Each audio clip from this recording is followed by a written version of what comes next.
Episcopal Church, which basically is a black splinter group, right? We used to be part of the Methodist Church, but you had these people who didn't like how they were being treated, so we were like, well, we'll start our own church, right? But its foundation is in a white church, right? But going back to something I said earlier, they had their freedom to what? To go start their own church. No one bothered them, right? Mm-hmm. Yeah. Yes, and it is also a place of prominence, like Richard said. You know, the pastor was always the one that was the most revered, especially the slave pastor. Mm-hmm. And so it also created, you know, it did establish this sense of what I would call elitism in the black community as well, because it was one of the only places where blacks could have something, or they could be at their best, they could look at their best, and so that has been a tradition that has passed down, I would say at this point now, to a detriment, because now people put so much into these churches, and it isn't their you know, it is about perpetuating an image of respectability, of, you know, of you're not a real man if you know, if you're not a God-fearing man. You're not a real woman if you're not a God-fearing woman. I can remember, I don't know if you've ever seen this before, but sometimes reading in Ebony and Jet magazine, these are black-oriented magazines, and there would be like a singles page of people who, men and women who are single looking for mates. And one of the first things that they would say in their profile, I'm looking for a God-fearing man. I'm looking for a God-fearing woman, right? You know? And, well, we know what happens. Yes, yes. So that has to do with the legacy of the church and the politics of respectability that is still very much problematic today, right? And even if you're not a regular church goer, I do believe in God, right? So you know. Yeah. So that's the brief version. Yes.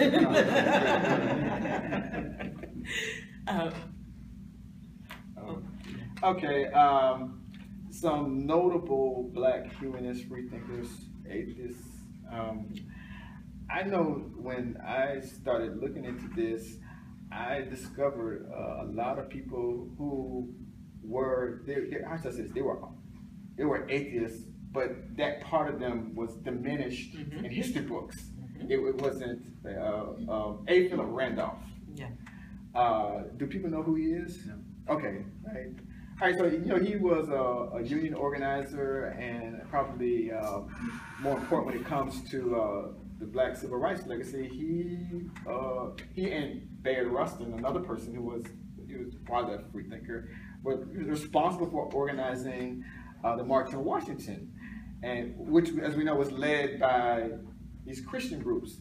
But the history books don't tell you that these people questioned religion. They had doubts about religion. And there are others as well. Well, recently, Katrina and I, we spoke at the Zora Neale Hurston Festival, and I don't know if they were ready for us, because we've been told that we had done something that hadn't been done before, and that was the say that Zora Neale Hurston was an atheist. So we were thinking, no, and what we did, we actually read from her autobiography. So, you know, people, you know, we are a community that really puts a value on evidence. So I gave her some textual evidence, her own words. Wherein she, in the book, she says that I'm paraphrasing, that she does not pray, that is, for the weak. So she's somebody, with respect to Florida, who we claim, I think we both, that's fair to say that we claim her, right? But I don't think the people who embrace her, they don't think of her as we do. And I'm thinking one of the reasons why they don't think of her as we do is because nobody's ever told them, or they've not been, they haven't used their critical thinking skills. Like, if they've ever actually read their biography, what does that mean? I don't pray. What does that mean? If you really think long and hard about it. Although this is one part of her, because she was a very multifaceted person. But I mean, there are others. I mean, you would. Oh yeah. Right. Yeah. I was. There are quite a few. W.E.B. Du Bois, who was the one of the organizers or one of the founders of the NAACP, which seems to have now become very overrun by pastors and Christians. Another notable was Lorraine Hansberry, who wrote A Raisin in the Sun. And if you know she died at a very early age, unfortunately, but 35 when she passed away. And if you note, one of the characters in the play was the daughter. Yeah.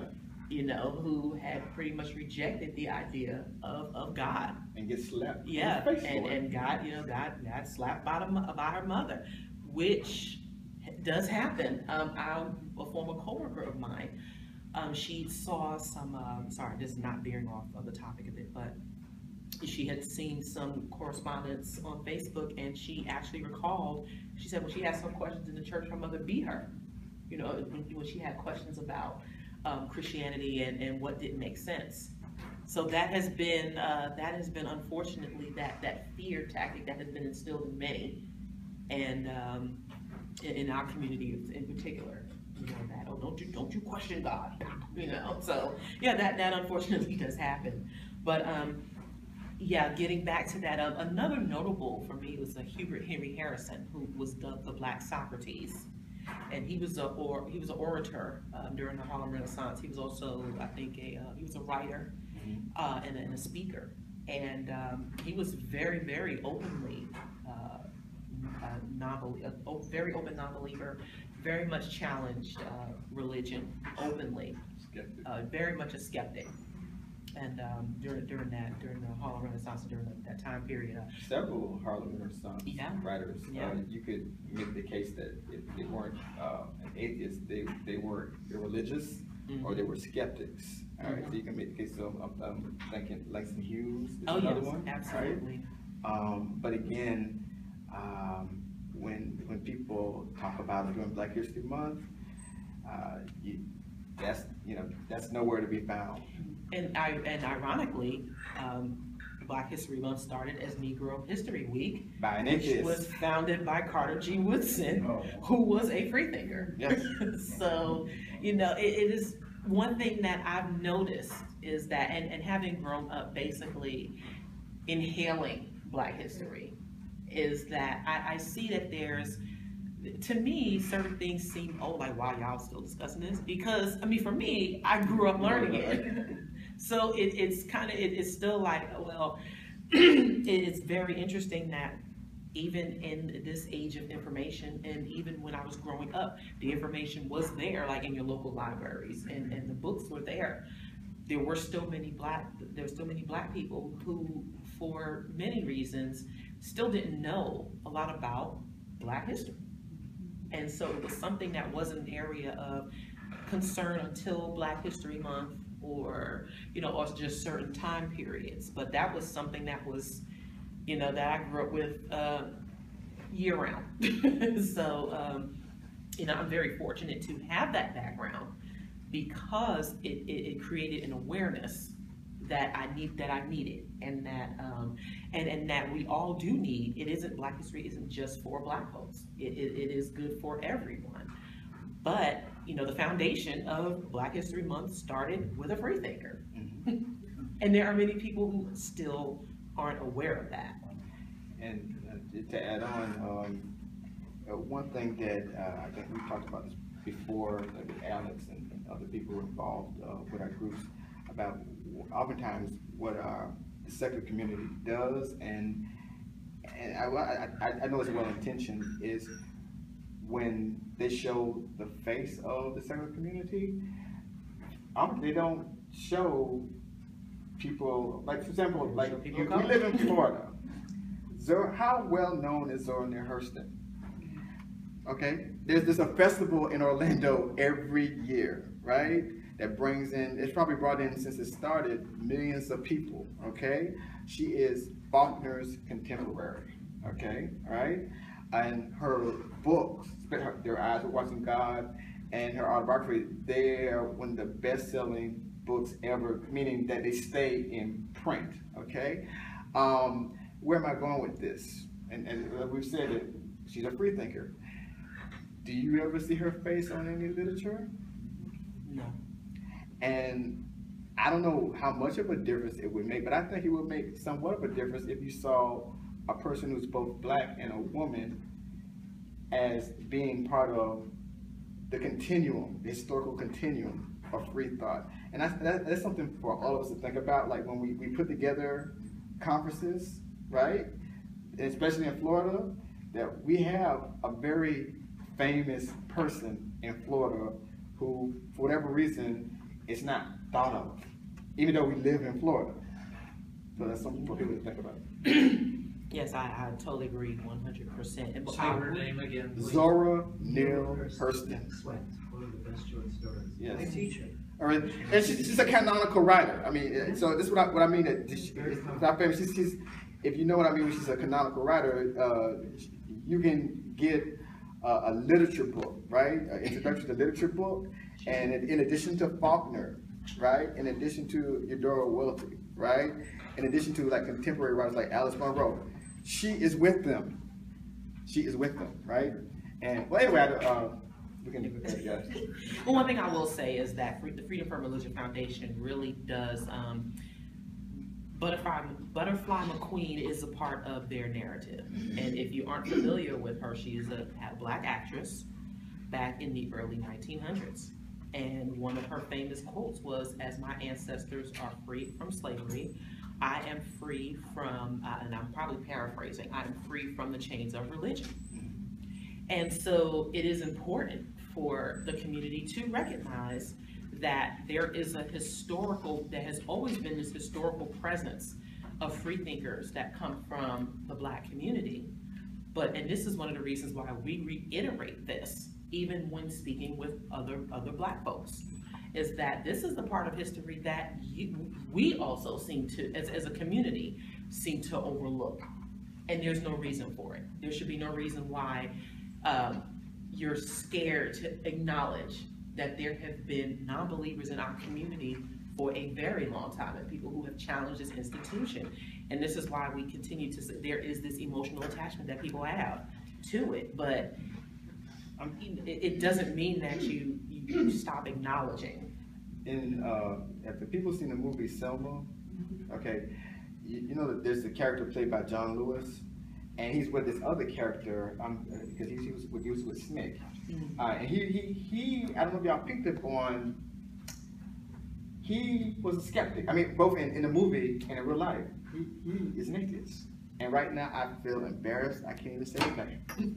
Right? Oh gosh. And I found that interesting, that because I mean that movie captured so much that when the person directed the movie, she brought that out. That these two people who were then key leaders in SNCC, and that's the student nonviolent coordinator. You had John Lewis, the congressman, and then this other guy who's, I guess, been obscured by history, probably in part because he didn't go along with the flow. I would like to note that I found out recently that Julian Bond is an atheist. And he's not a believer. So I said, wow, I wish you would have said something sooner. But yeah, he's also a non-believer. So yeah, you know, it's very intriguing, and it's refreshing to engage and have this discussion with other people, because they think that they've been silent for so long, and they felt like, well, I didn't think I could speak on it. And then you also find that in certain circles that there are many blacks who challenge religion, historically and currently. It's just that you actually have to put yourself out there in order to have this in order to have the discussions and move it forward. I just Googled James Foreman. Oh, okay. James so Foreman. He was. Yes, James Foreman. Yeah, he was a character in the Great Debaters with Denzel Washington, and before he I forget what school that was in the South. Oh, it's in Texas, Wiley College, man. Yes, yeah, when they debated Harvard, and they won. And so that In the movie, we told that story. Actually, it wasn't Harvard. They took some creative license. I think it was USC. But in the movie, they are debating Harvard. Oh, they were debating Harvard. Okay. So we did have another question about who was doing the rehearsal and why she's so important to the central. But we kind of answered that. But I would like to say that it's important to note that, you know, I was watching a documentary on her a couple of years ago. You know, she was very radical for her time. And so, you know, I think it was speculated that she was openly bisexual. That and she was carrying on relationships with younger men and such. And so these are the types of things that, especially in the Black community, I know this goes on in various communities, but there are just some things that you just don't talk about openly, which is also another problem in our community.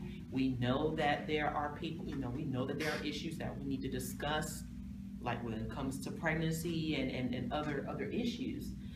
But people, there were just some things, oh, you just don't talk about that, or you just don't do that openly.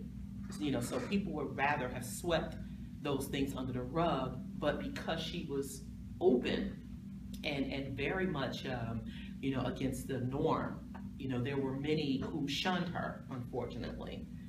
You know, and so I think that could be, and then when she died, she was, you know, she was destitute, she was broke, and I find it unfortunate now that her legacy lives on, and this is what's unfortunate about many people, many historical figures, that at the time that they were alive, they were pretty much, you know, they were pretty. You know, they were like you know, they were, gosh, you know, that was like, it was like what people consider us, you know, like they were branded. So, you know, I think it's unfortunate that they live on through history, but at the time that they were living, you know, they were treated very badly, and she was one of them. I would say this, so. Of course I didn't know her, and yes, she did die without a lot of money, but her life was so rich, and I think in a lot of ways she had rich and enriching experiences that made up for material wealth and so forth. And, you know, but it is, I mean, that's not, you know, I mean, to be poor at any time in your life, it's not fun. But I know, I always like to think about someone who lived a life that she wanted to live, right? You know, yeah. So going to the next question, do we think more Blacks are open to discussing religion and non-belief now than in previous years? I think so. It was you grew up like that. I did not. So I'm just thinking about my own trajectory, right? And I know, like with Katrina, like, you know, Katrina, we were strangers before being, and we have found others who have said there is a Black atheist group in Orlando, you know. So and maybe it's been like that for longer than I've known, but I'm thinking things have happened recently where people have become younger Black people, I would say, like other younger people as well, like delusioned with the church. And so some of them may, as you did and as I did for the while, say we're spiritual, right? You know, so I think they're more open to it because of a lot of things, and in part because of what they've been exposed to, and trying to reconcile, like what education says in terms of science, in terms of also attitudes that they have regarding gay people.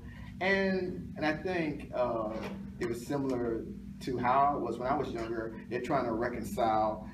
So I'm praying every day, but the hood is still in bad shape, right? So how do you reconcile that if we are God's chosen people, God's favored, and we are highly blessed, it's not working out, you know? So I'm thinking a combination of those things have made younger people skeptical. I'm not saying that they're running to Black NonBelievers, but I don't know. That's the impression that I have. Yeah. And I will say that there are many Black atheists and non-believers, and even some who aren't necessarily believers or non-believers, that do cite Hitchens, Dawkins, Harris. So they are very well aware of the very prominent atheists in the community. And rightfully cite them as, as either heroes or influences, because we don't take away from what the secular community does, because a lot of it is important. It is important for, it is important to acknowledge that, challenging the God concept and what religion has done, no matter who writes on it, it can be very influential, and it is very important. So, but I think it is important for us to, what we do try to make others aware of and understand is that there is a lot of talent. There are authors, and there are people who speak on this from our community as well. And it is just as important for people to know who they are, but that many of us know who, who is who's very well known in the secular community too. So it is, I would say that they are influences, and they're talking about them also because they've been exposed to these other authors and influences. And I think one major influence, and certainly this was something that was instrumental in the formation of, I think, both of our author being groups, is social media, right?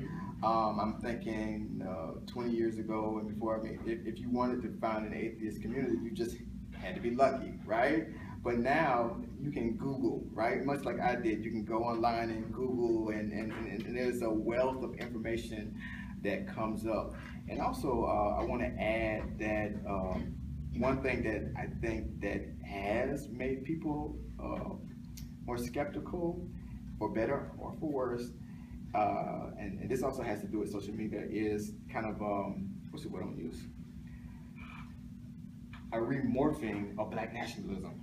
And it's one of those things that it won't go away. And so, when social media gave the Black nationalist community an outlet that they didn't have before, so, and it's somewhat problematic, because when people are looking for community, sometimes what they find are homophobic, anti-Semitic Black nationalists who are atheists, right? They don't always find being first, right? Nonetheless, though, people, they have to rationalize. They listen to them nonetheless, and they can make up their own minds, like where they want to go. Because I think one thing we have to acknowledge that in the Black atheist world, that is going to always probably be an undercurrent. And see, what happens is when they find us, they think that we are these nationalist groups, and so we very clearly and quickly make the distinction, which means that we have to deal with being called coons and sellouts, and or racist, if people they can't make the distinction between being and some other group, right? They're like, why do you all know that's not me? That you're speaking of another group, right? So right. And this is where one thing I've seen is that just because you let go of religion and the God concept, it doesn't necessarily mean that you picked up those critical thinking skills that are needed. and so we're like people, we're people just like everyone, we're people just like everyone else, and that those skills they should be better developed, or you should want to improve them once you let go of this religious mindset. But unfortunately, that doesn't always happen. Just because I wasn't raised religious, it doesn't mean I wasn't indoctrinated. So there were, but I guess it was not mean I wasn't ideologically indoctrinated. However, because I can say that I was more exposed and much more, and the critical thinking process was more instilled in me.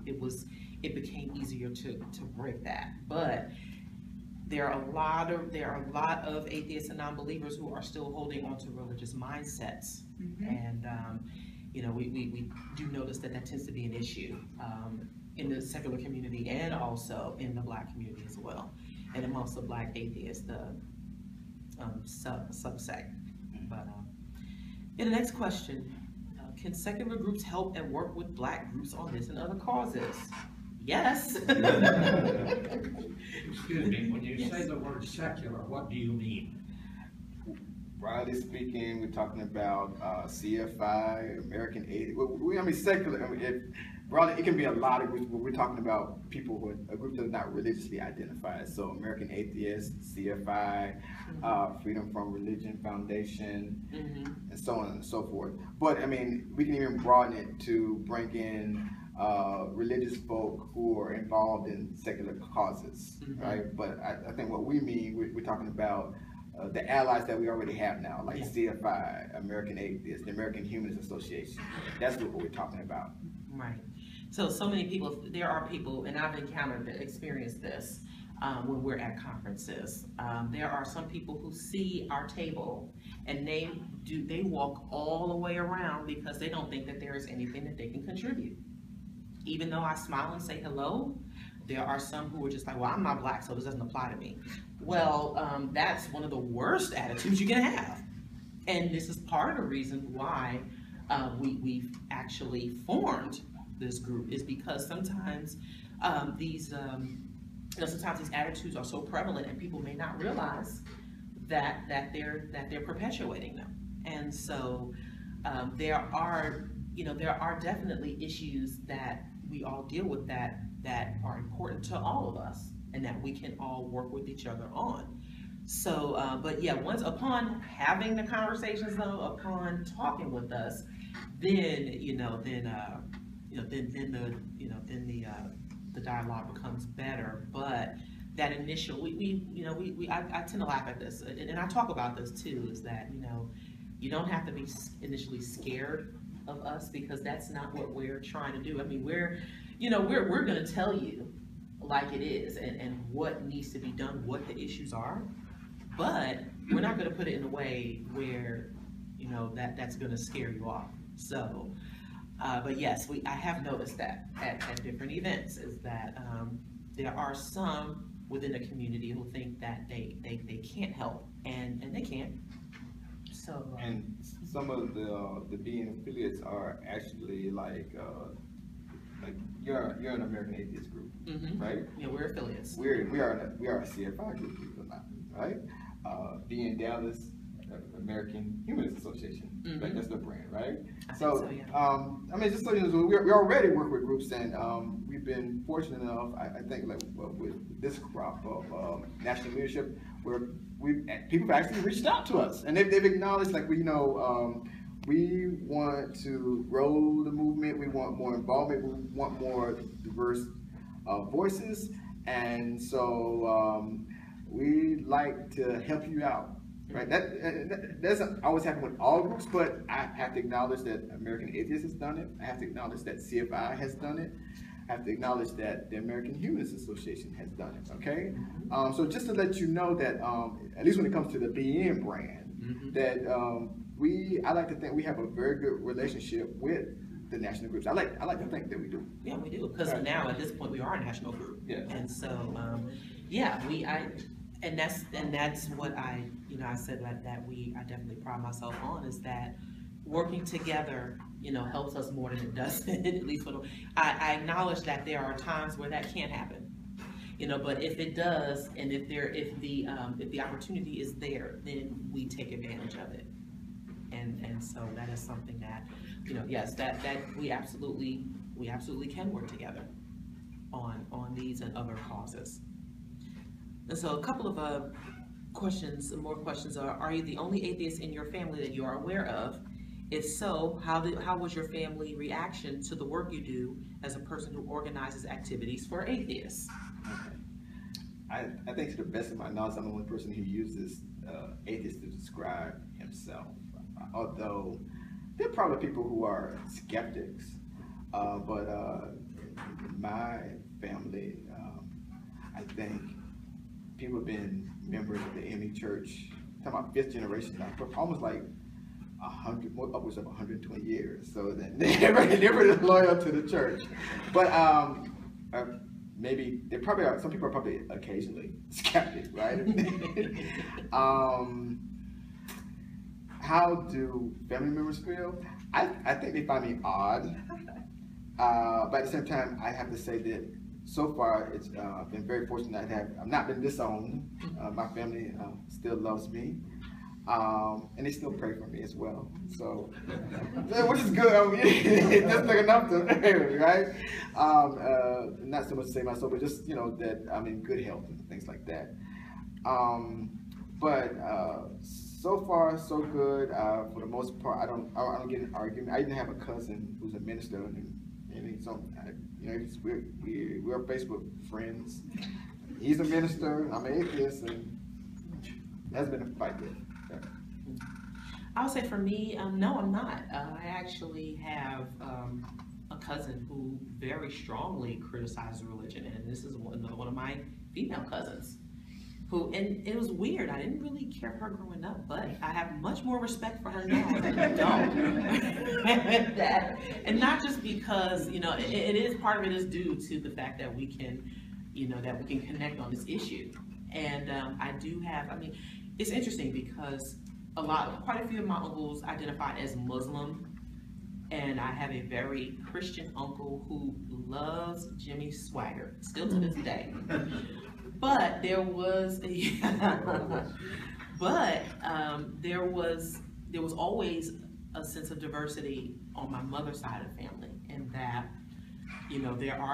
there's a mix, and so and when they see they've expressed how proud of me they are of me, of what I do, and so they don't have any issues with it, they don't, and on some instances they actually can agree with what we're doing. And I also have a cousin who is in the Raleigh, North Carolina area, who, as a result of seeing me in my activity, she transitioned out of being a Jehovah's Witness. And she said she had a conversation with her son, who identified as agnostic. And she expressed her doubts about religion, and so we've had a few conversations, and so she's connected with the folks in her area.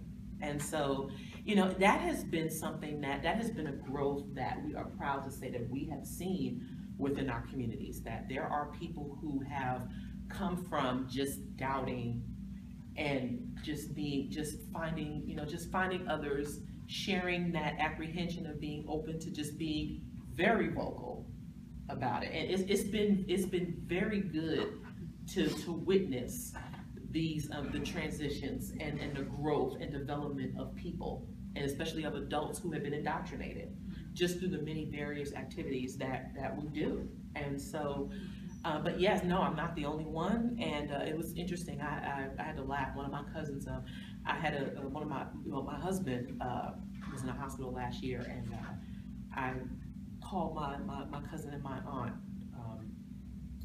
and told them about it. And so my cousin said, well, he said he was talking to his mother, and he said, well, Ma, we can't tell her to pray on it, so we just gotta be supportive as we can. So that acknowledgement and that respect for my position is it has not gone unnoticed. So I would say that I've been very fortunate, probably more fortunate than others, and also too to know that that I'm not the only atheist in my family.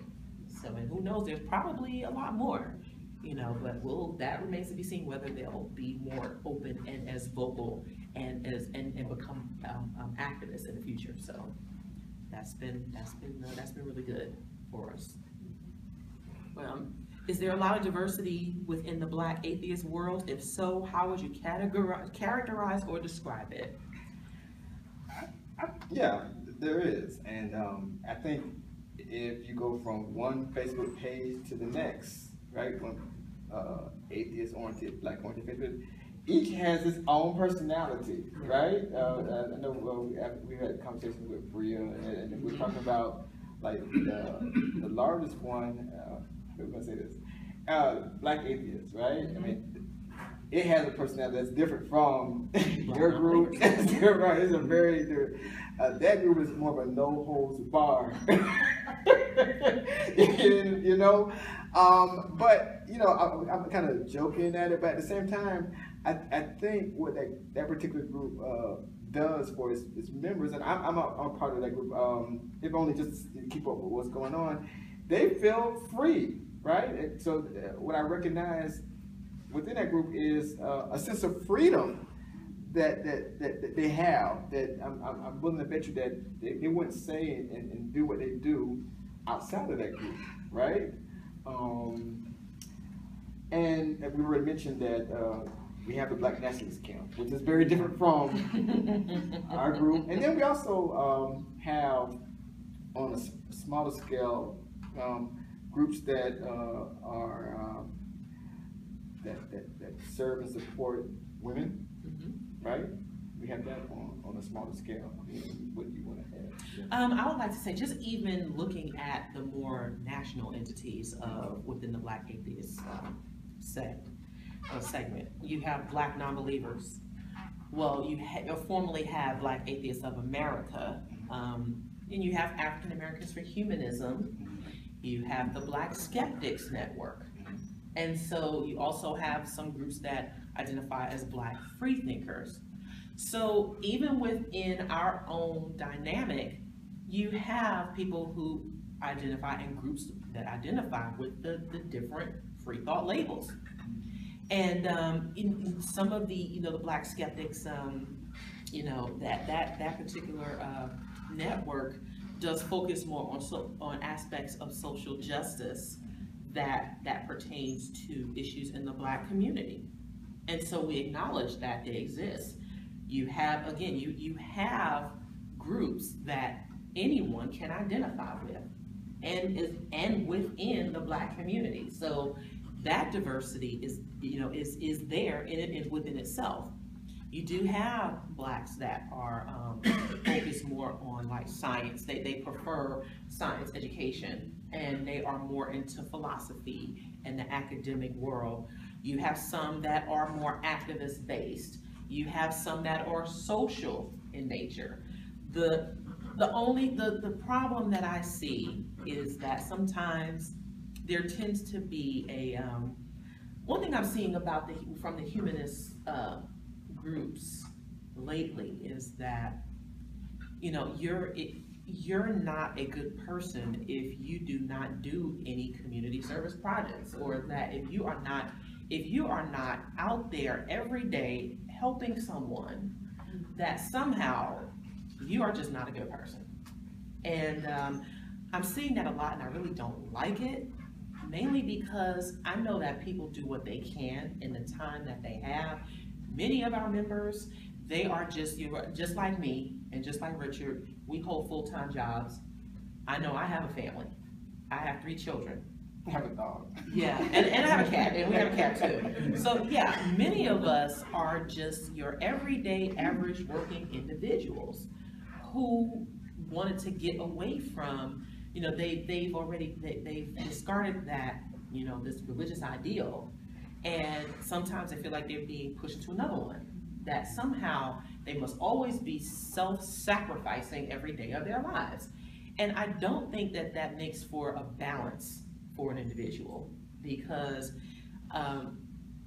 and I'll go into the last question that we have here, and we'll set us apart. But go ahead. There's one other group that I want to mention that I'm sort of proud of, and I'm a part of the Haitian Freethinkers group, right? So we have, and it's grown. There's a guy, he's no longer in Florida, but he lived in Florida. He's in Atlanta. He's in Atlanta, yeah. And he had an idea. I mean, it's similar to us, and he's like, well, not only is he Black, but he's Haitian identified, and if you know a little bit about the Haitian communities, it's different, right? I mean, because he has the immigrant experience, and then just the experience that Haitians have relative to the United States, relative to other Caribbean countries. If I'm not mistaken, that group might have something like 5. I forget. I mean, it started. It was very, very small. So you have the Facebook page, and then from time to time he has these video posts. Yeah. So I've watched that group grow rapidly, very fast, and the Haitians from all over the world. And also too, we've been fortunate enough to connect with other. I think there was a Caribbean group that started out in New York, and so we've connected with other West Indians who have identified as atheists. And in some countries where it is still extremely taboo, And some of them are producing podcasts. They have produced some shows and such. So just in seeing the activism there, it's there, and even amongst some African groups. There are there's a Nigerian atheist group. You have the diversity in itself is growing. We see the growth of the Hispanic groups.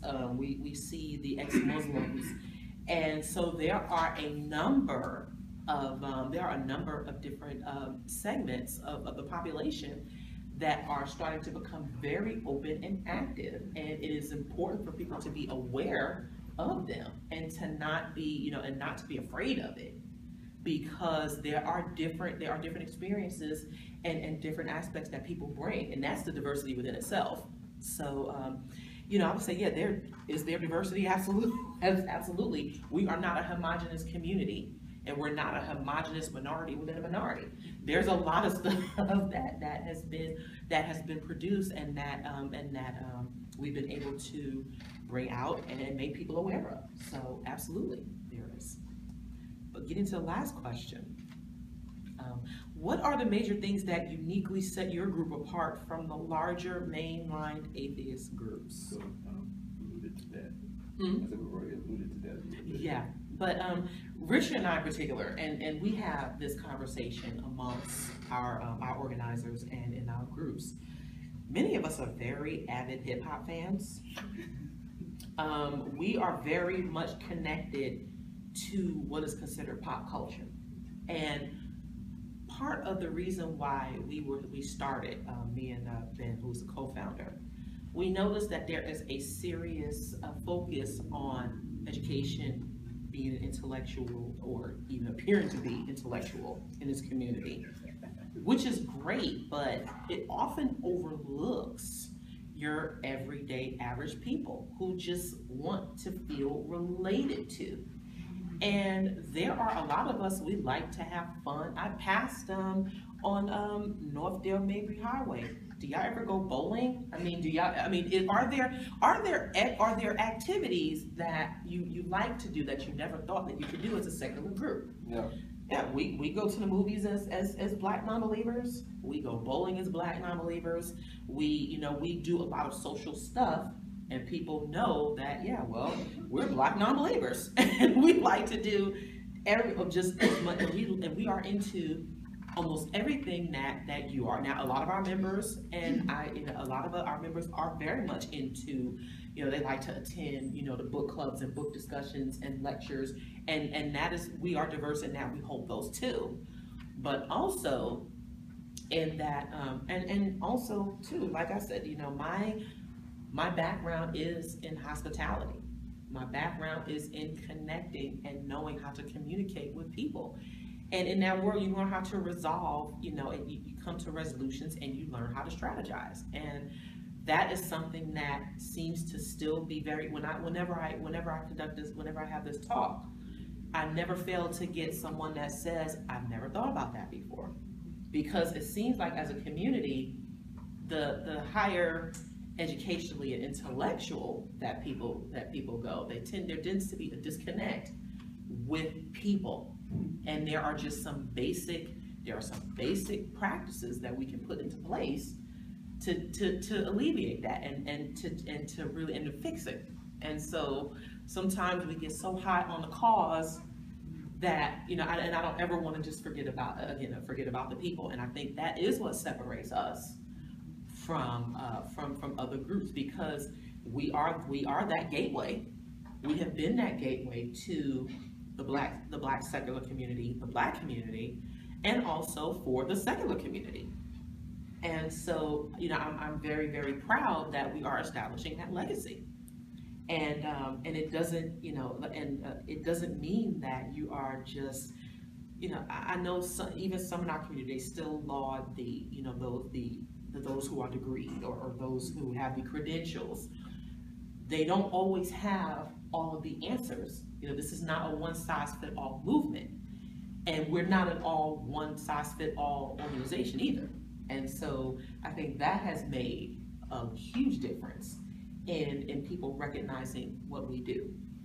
And just to add to that, one thing that, well, I should speak for myself, I'm not gonna speak for everybody else, but when I started looking for groups, just to piggyback and sort of to repeat what she said, a lot of the meetups and get-togethers, they're very lecture-oriented. I'm an educator, I love them, I'm a geek, but what I thought was missing was kind of a more laid-back affair where you dance if you want to dance, right? You mentioned going bowling and just talking about, well, the people talk about if you're at work at the water cooler. Did you see Empire last night? You know, I mean, so that all of that is important, because if you have the background that I have, I came from a church that offered, in addition to the religious service, social activities where people, they weren't always quoting Mark. They were talking about how good this cornbread is, you know. So and they did this within a church facility, and so I think we should be mindful of that. It is making those connections, and to repeat what you said, and this is not just. I think this is, unfortunately, this happens too much, where you have people, and it's good that you're educated, that you went to college, but there is a large group out there who didn't do that, right? People who didn't do that, and sometimes we leave them out, and they can't pay the $150 to go to these conferences, and these are your blue collar folk, right? And I think more needs to be done, because many of them were like myself, alone, right? They don't know where to go, right? And they're not really looking for a lecture. They're just looking for what? I just want somebody to talk to, right? I don't want to be lectured or appreciated. I want somebody to talk to, you know. And so I think, again, to repeat what you said, I think one thing that all of our groups have done, and I love lectures. Don't get me wrong, I love them, right? But we also, from time to time, go out, have drinks, eat chicken and waffles. We do those kind of things to bond, right? You know, yeah.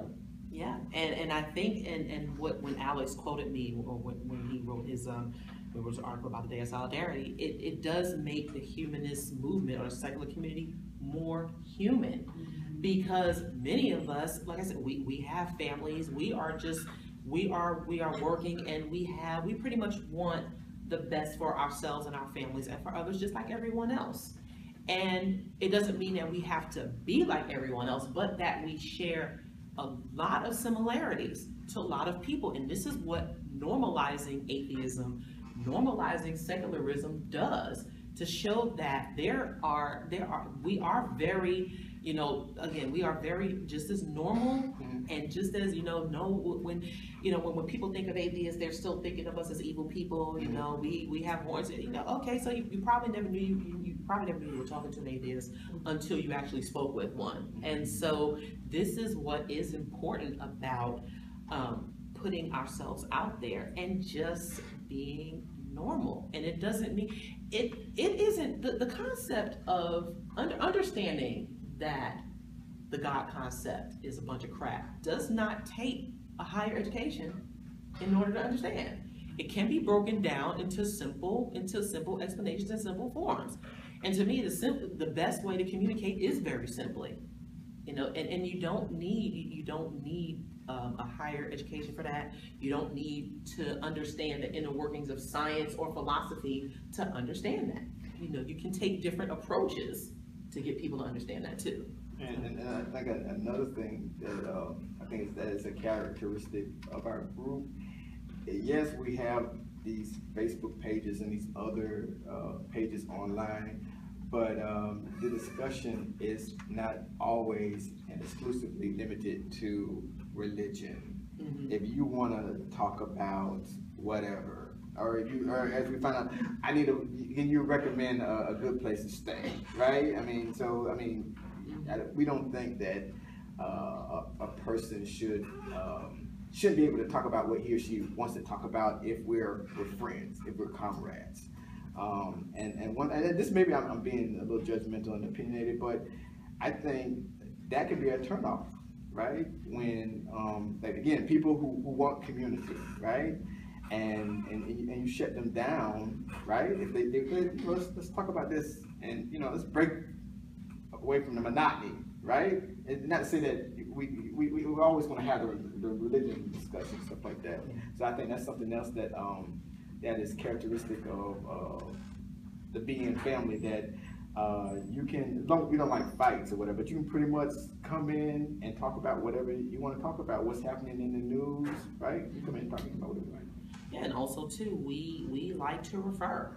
If there is a group that is more to your passion or what you like to do, you say, hey, well, this group is doing this. And also, we're also good about, collaborating with other groups too. So I reiterate that as well. And one suggestion I would make is that I've noticed that this library is in, I guess it could be classified as the hood. It's the hood. Yeah.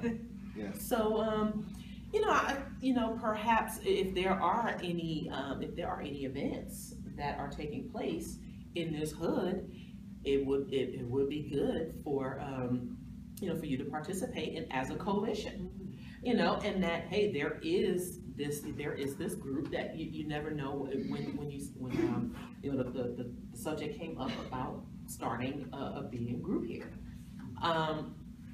Even if you aren't Black, it may be good to participate in something that is community oriented, even if you're just tabling, and then you say, hey, well, we have this organization, we have the of Metro Orlando, perhaps we can make that connection.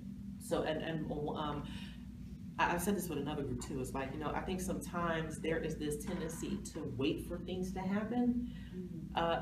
That's not, nowadays, that isn't going to work. Sometimes you're going to have to step outside of that comfort zone and do something different in order to increase that diversity that we say we want. And even for our members, one of the most frightening things for some of our members to do was to tell their stories on camera. And we actually started that. We've participated with various filmmakers, and we've done some shorts, and so now people are almost jumping at the opportunity to tell their stories, because it's helped with the visibility. Once you see more people out there that look like you, or even if they're different from you, they're like, wow, I never thought. Well, now here you go. And that is a part of activism as well, being able to, and that is also social justice too, which is what some may not get. But we are well-rounded in that we not only participate in person, we do participate with other groups in various projects, and that has made all the difference with us. That concludes our that concludes our dialogue. And so if there's time for